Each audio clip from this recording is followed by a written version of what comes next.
ஞானானந்தமயம் தேவம் நிர்மலஸ்படிகாகிருதியும் ஆதாரம் சர்வ வித்யானாம் ஹயக்ரீவம் உபாஸ்மகே. நேயர்கள் அனைவருக்கும் அஸ்ட்ரோ கேஎஸ்ஐயங்காரின் பணிவான நமஸ்காரங்கள். வார பலன் 23/9/2024 29/9/2024 வரலும் உண்டான வாரத்திற்கு என்னென்ன பலன்கள் மேஷம் முதல் மீனம் வரை அப்படின்றத பார்க்கலாம். அதற்கு முன்னாடி இந்த வாரத்தினுடைய கோல்சாரம் என்ன, இந்த வாரத்தில் வரக்கூடிய விசேஷ நாட்கள் என்ன, அது தவிர இந்த வாரத்தில் எந்தெந்த ராசிக்காரர்களுக்கு சந்திராஷ்டமம் அப்படின்றத பார்ப்போம். முதல்ல இந்த வாரத்தினுடைய கோல்சாரம்னு எடுத்தோமேயானால் காலபுருஷ தத்துவத்தில் 2வது ராசியான ரிஷபத்தில் குருவும், மிதுனத்தில் செவ்வாய், கன்னியில் புதன் சூரியன் கேது, துலாத்தில் சுக்கிரன், கும்பத்தில் சனி வக்ரம், மீனத்தில் ராகு. இந்த வாரம் அதிவேகமாக செல்லக்கூடிய கிரகமான சந்திர பகவான் இந்த வாரத்தில் ரோகிணி நட்சத்திரம் ரிஷப ராசியிலிருந்து மக நட்சத்திரம் சிம்ம ராசி வரலும் போகிறார். இது இந்த வாரத்தினுடைய கோல்சாரம். இந்த வாரத்தில் பார்த்தாலேயானால் வரக்கூடிய விசேஷ நாள் அப்படின்னு சொல்லும்பொழுது 23ஆம் தேதி அன்னைக்கு சஷ்டி, தேய்பிரை சஷ்டி. சஷ்டி விரதம் தேய்பிரையில் பார்த்தாலேயானால் முருகனுக்கு விரதம் இருக்கிறதும், எதிராளிகள் பகையாளிகள் செய்வன செய்கிறது, இந்த மாதிரியான விஷயங்களில் பிரச்சனைகள் இருக்கிறவாளுக்கு இந்த முருகனுக்கு விரதம் இருக்கிறதன் மூலியமாக அது போகும். அது தவிர எதிரிகளை வெல்லக்கூடிய ஒரு பெரிய ஏற்றம் கிடைக்கக்கூடிய காலகட்டம். இந்த சஷ்டி விரதம் இருந்தால்தான் அவள் எல்லா விஷயத்திலையும் ஜெயிக்கக்கூடிய காலகட்டமாக அமைய போகிறது. சஷ்டியில் விரதம் இருந்தால் அகப்பையில் வரும் அப்படின்றது பொதுவாகவே வளர்பிறை சஷ்டியில் இருக்கிறது பெரிய விசேஷம். தேய்பிறை சஷ்டியில் இருக்கிறதன் மூலியமாக நிச்சயமாக உங்களுக்கு வரக்கூடிய வந்த எதிரிகள் எல்லாரும் உங்களை விட்டு போகக்கூடிய வாய்ப்புகள் உண்டு. உங்களுடைய கடன், உங்களுடைய அந்தஸ்து, பதவி இதெல்லாம் போனதெல்லாம் திரும்பி வரக்கூடிய காலகட்டம் இந்த சஷ்டி விரதம் பண்ணேன்னா தேய்பிரையில். முருகப்பெருமானை வணங்கிட்டு பண்ணுறது பெரிய ஏற்றத்தை கொடுக்கும். இந்த வாரத்தில் பார்த்தாலேயானால் இது பித்ருக்களினுடைய வாரம். ஏற்கனவே சொல்லியிருக்கோம், இது இந்த மாதமே புரட்டாசி மாதமே பித்ருக்களினுடைய மாதம். புரட்டாசி மாதத்தினுடைய பலன்கள் தனியாக போட்டிருக்கேன். அதை தவிர புரட்டாசி மாதத்தின் பித்ருக்களின் தோஷத்தை பற்றியும் தனியாக ஒரு 15 நிமிஷம் வீடியோ போட்டிருக்கேன். இந்த வாரம் பார்த்தாலேயானால் 25ஆம் தேதி மத்தியாஷ்டமி.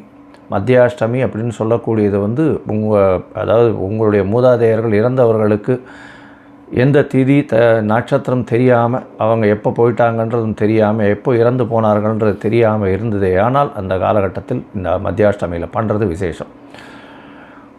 நதிக்கரையில், கோவில் இதில், குளங்கரையில், இந்த மாதிரியான இடங்களில் பண்ணுறதும், அருகில் இருக்கக்கூடிய இந்த கோவில் குருக்களுக்கோ, அதை தவிர அந்தணர்களுக்கு இல்லைன்னா பிராமணர்களுக்கு உங்களால் முடிஞ்ச வஸ்திரங்களும், அதை தவிர அரிசி வாழைக்காய் இதெல்லாம் தானமாக கொடுக்கறதன் மூலியமாக உங்களுக்கு வரக்கூடிய வந்த பிரச்சனைகள் எல்லாம் போகக்கூடிய வாய்ப்பு உண்டு.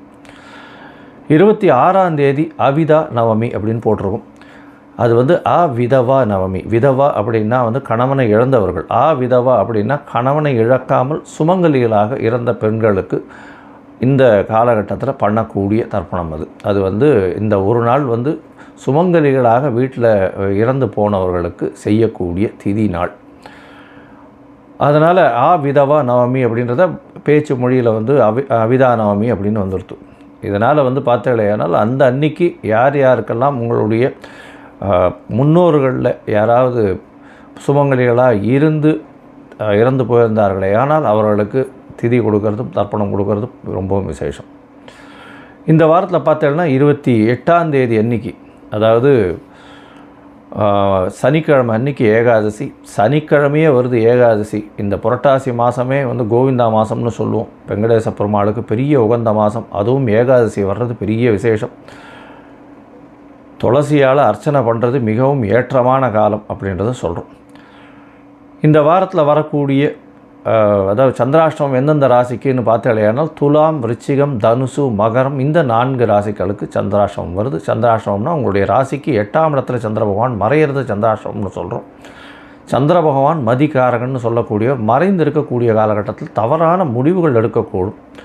அதனால் உங்களுடைய அதாவது வர வேண்டிய விஷயங்களும் வராமல் போகக்கூடிய வாய்ப்புகள் உண்டு. தேவையில்லாமல் யாருக்கும் ஜாமீன் கையெழுத்து போடாதீங்க. இந்த சந்திராஷ்டமத்தில் தாக்கம் குறையிறதுக்கு ஒருவேளை நீங்கள் அன்றைக்கி அதை ஏதாவது ஒரு விஷயத்தை பண்ணியே ஆகணும், புதுசான முயற்சியை எடுத்தே ஆகணுன்ற கட்டாயத்திலிருந்து, வெளியூர் வெளிமாநிலம் போக வேண்டிய கட்டாயத்தில் இருந்தால் சந்திர பகவானுக்கு உண்டான இந்த பரிகாரம்னு சொல்லக்கூடிய நெல், பச்சரிசி இது அருகில் இருக்க கோவிலில் தானமாக கொடுத்துட்டு போகிறதன் மூலியமாக சந்திராஷ்டமத்தின் தாக்கம் குறையும்.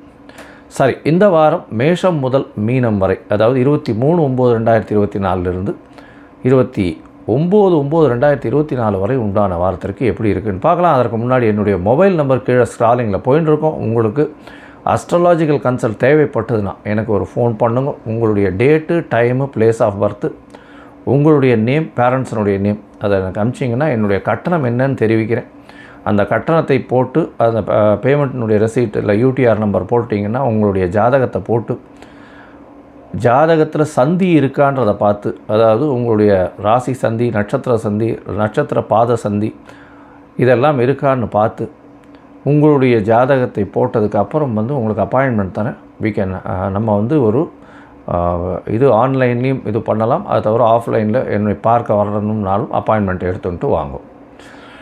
இப்போ எனக்கு தெரிஞ்சவா பாதி பேர் ஒரு 35-40 இயர்ஸ்லாம் இருக்கிறவாளுக்கு எந்த நட்சத்திர பாதம்னே சரியாக தெரியாமல் அவள் துலா ராசின்னு நினச்சிட்டு இருக்கா, விருச்சிக ராசிக்காரளாக இருப்பாள். விசாக நட்சத்திரம் 3ஆம் பாதம் நினச்சிட்டு இருப்பா, 4ஆம் பாதமாக இருக்கும். அதனால் அந்த சந்தி பார்க்குறது ரொம்ப முக்கியம். அதே மாதிரி மிருகசீரிஷ நட்சத்திரம் இருக்கும். 2 அதாவது உடைந்த நட்சத்திரங்கள் வர இடத்துல எல்லாத்துலேயுமே இந்த பிரச்சனைகள் வரும். அதே மாதிரி பார்த்தாலேயானால் முதல் பாதம் வரும்பொழுதும் சரி, அதாவது ஒரு நட்சத்திரத்தின் முதல் பாதம் வரும்பொழுதும் அது முந்தின நட்சத்திரத்தினுடைய கடைசி பாதமாக கூட இருக்கக்கூடும். அதனால் நட்சத்திர சந்தி பார்த்து அதன் வழியாக செயல்படுறது மட்டும்தான் ஒரு நல்ல தீர்வு. நீங்கள் அனுப்புங்க, நான் எனக்கு முடிஞ்ச இதுவை உங்களுக்கு பண்ணுறேன். இப்போ ஒரு ராசியாக மேஷம் முதல் மீனம் வரை பார்க்கலாம். விருச்சிகம், விசாகம், அனுஷம், கேட்டை இந்த 3 நட்சத்திரம் 9 பாதம் கொண்ட ராசி. இந்த ராசியை பார்த்தேடையானால் விருச்சிக ராசிக்காரர்களுக்கு சப்தமத்தில் குரு பகவான் இருக்கிறது விசேஷம். இருந்தாலும் 8ஆம் இடத்துல செவ்வாய் பகவான் மறைந்திருக்கக்கூடிய காரணத்தினால வெளியூர் வெளிமாநிலம் போகக்கூடிய வாய்ப்புகள் நிச்சயமாக உண்டு. திடீர் பண வரவு, எதிர்பாராத இடத்திலிருந்து வரும் இன்சூரன்ஸ், ரேஸ் இந்த மாதிரியான விஷயங்கள் மூலியமாக வரக்கூடிய வாய்ப்பு இருக்கும்.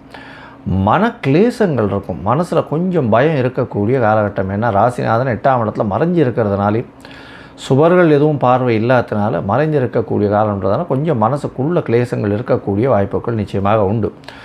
ராசிக்கு 4ஆம் இடத்துல சனி பகவான் வக்கரகதியில் இருக்கார். தாயின் உடல்நிலையில் நல்ல ஒரு ஏற்றம் இருக்கும். இருந்தாலும் அலைச்சல் கொஞ்சம் அதிகமாக இருக்கக்கூடிய காலகட்டம். புதுசாக வண்டி வாகனம் இதெல்லாம் வாங்குவீங்க. அதாவது மேனுஃபேக்சரிங் யூனிட் ஏதாவது வச்சுருந்தீங்கன்னா அது இம்ப்ரூவ் பண்ணுறதுக்கு நிறைய காசு இன்வெஸ்ட் பண்ணுவீங்க. இந்த வாரம் ராசிக்கு 5ஆம் இடத்தில் ராகு பகவான் இருக்கிறதுனால சிறு சிறு தொல்லைகள் குழந்தைகள் மூலியமாக வரக்கூடிய வாய்ப்புகள் உண்டு. உங்களுடைய பதவி, புகழ், அந்தஸ்து, கௌரவத்தில் சிறிய பின்னடைவு இருக்கக்கூடிய வாய்ப்பு இருக்கும். இந்த வாரத்தில் பார்த்தீங்கன்னா உங்களுடைய ராசிக்கு 11ஆம் இடம் வலுப்பெற்று போகிறது. ஏன்னா 3 கிரகங்கள் 11ஆம் இடத்துல இருக்கிறது பெரிய விசேஷம். புதன், சூரியன் மற்றும் கேது, அதாவது 10ஆம் அதிபதியும் 11ஆம் அதிபதியும் சேர்ந்திருக்கக்கூடிய காலகட்டம். இதன் மூலியமாக தொழிலில் அபரிமிதமான ஏற்றம் இருக்கும். இன்வெஸ்ட்மெண்ட்டு அதுவே நல்ல ஒரு ஏற்றத்தை கொடுக்கக்கூடிய காலகட்டமாக அமைய போகிறது. இதன் மூலியமாக தொழிலில் பெரிய ஏற்றம் இருக்கக்கூடிய காலகட்டமாகவும் இந்த தொழிலில் ஏற்றத்தை கொடுக்கக்கூடியது லாபங்கள் அதிகமாக இருக்கக்கூடிய வாய்ப்புகள் நிச்சயமாக இருக்கும். இந்த வாரத்தில் 12ஆம் இடத்துல இருக்கக்கூடிய ஆட்சி பெற்ற சுக்கிரன் மூலியமாக உங்களுக்கு கண்டிப்பாக சுப செலவுகள் இருக்கும். கணவன் மனைவிக்குள்ளே நல்ல ஒரு அந்யோன்யம் இருக்கக்கூடிய காலகட்டமாக அமைய போகிறது. கணவன் மனைவிக்குள்ளே நல்ல ஒரு ஏற்றங்கள், நல்ல ஒரு அண்டர்ஸ்டாண்டிங் இருக்கும். ஏன்னா சப்தமத்திலேயே உங்களுக்கு குரு பகவான், 12ஆம் இடத்துல சுக்கிர பகவான் ஆட்சி பெற்று போகிறார். நல்ல ஒரு ஏற்றம் இருக்கும். கணவன் மனைவிக்குள்ளே நல்ல ஒரு பேச்சுவார்த்தை, நல்ல ஒரு இது நல்லபடியாக இருக்கும். ராசிநாதன் 8ஆம் இடத்துலேருந்து 2ஆம் இடத்தை பார்க்குற தனஸ்தானத்தை. இருந்தாலும் பேச்சுக்கள் கொஞ்சம் தடிப்பாக வர்றதுக்கு வாய்ப்புகள் உண்டு. இந்த வாரத்தில் பார்த்தாலேயானால் அதிவேகமாக செல்லக்கூடிய கிரகமான சந்திர பகவான் உங்களுடைய ராசிக்கு 9ஆம் அதிபதின்றவர் சமசப்தமத்தில் உச்சம் பெற்று போயிருக்கக்கூடிய காலகட்டம். 23/9/2024 29/9/2024 வரலும் உண்டான காலகட்டத்தில் 24ஆம் தேதி கார்த்தால ஒரு 4:30 மணி வரலும் சந்திர பகவான் உங்களுடைய ராசிக்கு சமசப்தமத்தில் இருக்கார். குரு சந்திர யோகம் அமையிறது. குரு சந்திர யோகம் கஜகேசரி யோகம்னு சொல்லுவாங்க. சப்தமம் வலுப்பெற்று போகிறது. 9ஆம் அதிபதி 9க்கு 11 இருக்கிறது பெரிய விசேஷத்தை கொடுக்கக்கூடிய காலகட்டமாக அமையிறது. இதன் மூலியமாக திருமணத்திற்கு தந்தையின் உறவினர்கள் மூலியமாக திருமணத்திற்கு அது ஃபிக்ஸ் ஆகக்கூடிய வாய்ப்புகள் உண்டு. இருந்தாலும் இப்போ மாலயம் நடக்கிறதுனால பேச்சுவார்த்தைகள் மட்டும் அப்படியே போய்ட்டு முடியும். அதுக்கப்புறம் ஐப்பசி பிறந்த உடனே நல்லபடியான ஏற்றமான விஷயங்கள் வரும். தந்தையின் மூலியமாக பணவரவு வரக்கூடிய வாய்ப்புகள் நிச்சயமாக உண்டு. உங்களுடைய ராசிக்கு 8ஆம் இடத்துல சந்திர பகவான் போகிறார். அது 24ஆம் தேதி காலையிலிருந்து 4:30 மணியிலிருந்து 26ஆம் தேதி மாலை ஒரு 10:30 மணி வரலும் இருக்கக்கூடிய காலகட்டம். சந்திராஷ்டம காலகட்டம். யாருக்கும் ஜாமீன் கையெழுத்து போடாதீங்க. ஒரு ராசிநாதனோடு சேர்ந்து இருக்கிறதுனால உடல் நலத்தில் சற்று பின்னடைவு இருக்கக்கூடிய காலகட்டமாகவும் அமையும். தேவையற்ற காசிப்ஸ் அந்த மாதிரியான விஷயங்கள் பண்ணாதீங்க. பொறுமையாக இருக்கிறது ரொம்பவும் நல்லது. ஒருவேளை நீங்கள் பண்ண வேண்டிய, அதாவது வெளியூர், வெளிமாநிலம், வெளிநாடு போக வேண்டிய கட்டாயமும், அதை தவிர ஏதாவது இம்பார்ட்டன்ட் டெசிஷன் எடுக்க வேண்டிய கட்டாயமும் இருந்ததுன்னா சந்திர பகவானுக்கு உண்டான எளிய பரிகாரம் பண்ணிவிட்டு போங்க. உங்களுடைய ராசிக்கு 9ஆம் இடத்துல ஆட்சி பெற்ற சந்திர பகவான் வரார். எப்போன்னா 26ஆம் தேதி இரவிலிருந்து 29ஆம் தேதி காலத்தால் ஒரு 7 மணி வரலும் இருக்கக்கூடிய காலகட்டம். இந்த காலகட்டத்தில் பார்த்தாலேனால் சந்திர பகவான் 9ஆம் இடத்துல இருக்கிறதன் மூலியமாக தந்தையின் உள்நலத்தில் நல்ல ஒரு ஏற்றம் இருக்கும். சீரான விஷயங்கள் இருக்கும். அதை தவிர பார்த்தாலேயானால் 9ஆம் இடத்துல சந்திர பகவான் இருக்கிறதுனால வெளிநாட்டுக்கு படிக்கக்கூடிய மாணவர்கள் நிச்சயமாக படிப்பை தொடரக்கூடிய வாய்ப்புகள் நிச்சயமாக உண்டு. நல்ல எஜுகேஷனல் இது வரக்கூடிய வாய்ப்புகள் உண்டு. ராசிக்கு 10ஆம் இடத்துல சந்திர பகவான் போகிறார். 29ஆம் தேதி கார்த்தால் ஒரு 7:30 மணியிலிருந்து 1ஆம் தேதி மாலை ஒரு 4 மணி வரலும் இருக்கக்கூடிய காலகட்டம்.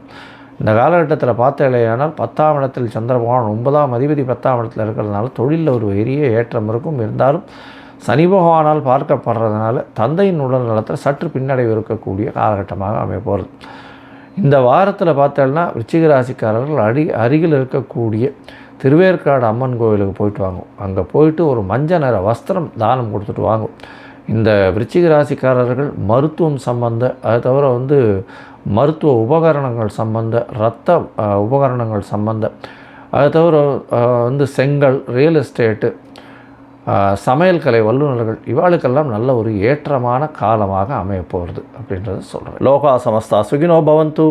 நன்றி, நமஸ்காரம். Astro K S Iyengar YouTube channel பார்த்தமைக்கு நன்றிகள்.